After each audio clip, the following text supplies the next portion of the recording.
뜻을 같이 하는 사람을 만나는 것만큼 인생에 큰 보물은 없죠. 마음과 뜻을 함께해서 하나님이 부탁하신 일들을 해나가는 사람들의 공통점은 자신이 받은 은혜와 사랑을 또 다른 이들에게 흘려보낸다는 겁니다.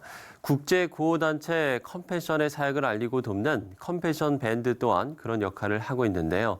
지난 12년간 아이들에게 사랑을 전해온 컴패션 밴드의 리더 심태윤 씨를 박여명 앵커가 만나고 왔습니다. 오랜만에 만나는 반가운 얼굴이었습니다. 2000년대 초 뭡니까, 짝, 뱅뱅뱅 등의 곡으로 활동하며 큰 사랑을 받았던 가수 심태윤. 대중들의 눈에 띄는 활동을 하지 않았을 뿐 가수 시절부터 개인 사업을 하고 있었다며 여전히 사업으로 분주한 나날들을 보내고 있다고 했습니다. 그리고 또 한 가지, 그 사이 그와 때려야 뗄 수 없는 이름 하나가 더해졌다고 했습니다. 바로 컴패션 밴드의 리더 심태윤이라는 이름이었습니다. 컴패션 후원자들로 구성된 자원봉사 밴드예요. 그래서 처음에 차인표 선배님께서 야, 이거 어떻게 하면 우리가 이 아이들을 알릴까? 컴패션을 어떻게 알릴까? 그래서 우리가 공연을 하자. 그래서 처음에 밴드를 조직을 하셨는데 노래를 못 하다 보니까 노래를 실제로 하고 연주를 하고 이런 아티스트들이 차인표 선배님을 돕기 위해서 모였고 공연 1집 앨범 내고 그다음에 2집 앨범도 내고 그러다 보니까 저희가 다 예수님을 따르는 사람들의 모임이잖아요. 그럼 우리가 아이들을 돕지만 사실 그 사랑이 예수님한테서 받은 사랑이 흘러가는 거기 때문에 찬양 앨범을 내서 같이 함께 찬양하고 싶다 해서 찬양 앨범을 내기 시작했죠. 그래서 최근에는 작년 11월에 진행됐던 컴패션 밴드 찬양 콘서트에서 소개된 신곡 음원들을 매달 공개하고 있다고 하는데요. 국제구호단체 컴패션의 목적을 알리고 더불어 하나님의 사랑과 은혜를 담은 찬양들을 함께 공유하는 기쁨이 너무나도 크다고 그는 말했습니다. 그런 컴패션 밴드에서 활동한 지도 어느덧 12년. 그 시작은 우연이었지만 그에게 컴패션은 삶의 변화를 가져올 만큼 큰 울림을 줬다고 했습니다. 저희 세대 이제 클론 구준엽 씨랑 제가 이제 따라서 헬스클럽을 다녔었어요. 근데 거기서 어느 날 누가 실내에서 선글라스를 끼고 배낭을 메고 줄넘기를 하시더라고요. 네, 굉장히 눈에 띌 수밖에 없었거든요. 네, 선글라스 끼고 배낭을 메고 줄넘기를 헬스장에서 보신 적 있어요? 갑자기 그분이 저희 쪽으로 이렇게 오시더니 선글라스 딱 벗으셨는데 이렇게 차인표 선배님이셨어요. 네, 차인표 선배님께서 그때 한번 올 생각이 없냐라고 처음에 물어봐 주셨어요. 사실 저는 그때까지 교회는 다녔지만 썬데이 크리스찬이었어요. 그냥 진짜 인격적으로 하나님을 몰랐던 것 같아요. 그냥 부모님과 그냥 집안 분위기 때문에 주일날 교회 안 가면 약간 불안하고 약간 그러니까 하나님과의 관계가 아니라 아빠한테 혼나고 의무감 같은. 네, 그래서 그 전날 술 잔뜩 마시고 가서 졸면서 억지로 한 30분 앉아있다 나오고 그냥 그런 식으로 다녔다가 이제 컴패션 밴드를 통해서 컴패션에서 이제 드리는 그 섬기는 예배를 참여했는데 목사님 말씀이 너무 좋았고 그때 어떤 성령님의 타치가 있었던 것 같아요. 그러면서 아이들을 만나러 비전 트립을 가게 됐어요. 아, 네, 직접. 네. 그렇게 찾게 된 방글라데시의 어느 마을. 한 평이 될까 말까 한 작은 집.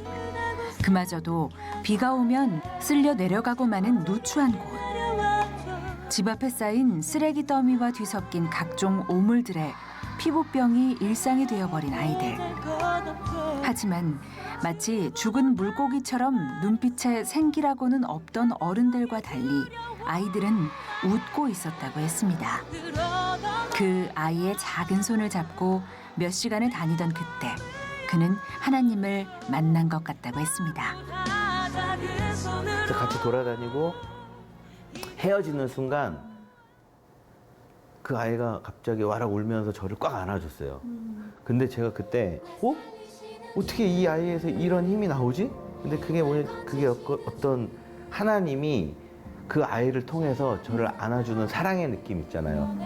이거는 이 아이의 그 어떤 힘이 아니라 어떤 물리적인 힘이 아니라 하나님이 개입하셔서 이 아이 진짜 세상에서 제일 가난한 애를 통해서 나를 안아주셨구나.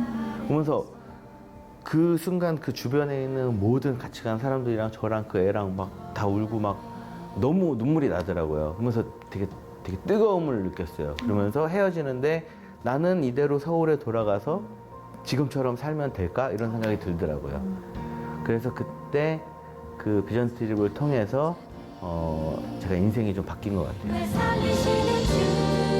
인간의 도덕적인 마음이나 개인의 의를 가지고 누군가를 돕는다는 것. 그 인간의 힘이 가진 한계를 느낀 후부터 그는 예수 그리스도께서 십자가에서 흘리신 보혈의 피가 어떤 의미를 갖고 있는지를 진정으로 깨닫게 됐고 매일 큐티를 하며 하나님 말씀에 의지하는 삶을 살아가고 있다고 했습니다. 더 좋은 것을 주시는 하나님이심을 이제는 고백할 수 있게 됐기 때문이라고 말입니다. 제가 하나님을 잊고 살 때는 항상 힘든 것 같아요. 예전에 이제 활동을 할 때도 우리는 늘 미래에 대한 불안감에 떨면서 살잖아요. 걱정하고 뭐 지금도 뭐 경제가 안 좋거나 아니면 연예인 같으면 자기의 인기가 올라가면 떨어질까 봐 두렵고 올라가지 못하면 못 올라가서 두렵고 힘들고 뭐 사실 매사가 하나님과 동행하지 않으면 힘든 것 같고 오히려 컴패션을 만나면서 하나님과 인격적으로 교제를 하면서는 제가 진짜 힘들 때 뭘 해야 되는지 알잖아요. 그전에는 그런 거를 뭐 술로 달랜다든지 아니면 주식을 잘하는 형들을 교제를 통해서 그걸 달래려 한다든지 그러니까 그랬던 삶들을 생각해 보면 하루하루 정말 제가 너무 불쌍하고 너무 힘들었던 것 같아요. 네. 지금은 뭐 힘들 때가 있어도 또 바로 위로를 받을 곳이 있기 때문에 지금은 그런 게 괜찮은 것 같아요. 이제 막 16개월을 지난 아이를 키우며 그 어느 때보다도 큰 행복을 누리고 있다는 그. 이제는 어떤 거창한 꿈을 꾸기보다는 하루하루를 하나님 은혜 안에서 잘 살아가는 것, 그렇게 채워지는 인생 속에 매일 조금씩 더 나아지는 사람이 되는 꿈을 꾸고 있다고 했습니다. 하나님을 만난 자들만이 누릴 수 있는 여전히 불안하고 치열한 세상 속에서의 평안. 그 평안을 온전히 누리고 있는 그는 오늘도 하나님께 한 걸음 더 가까이 나아가고 있었습니다.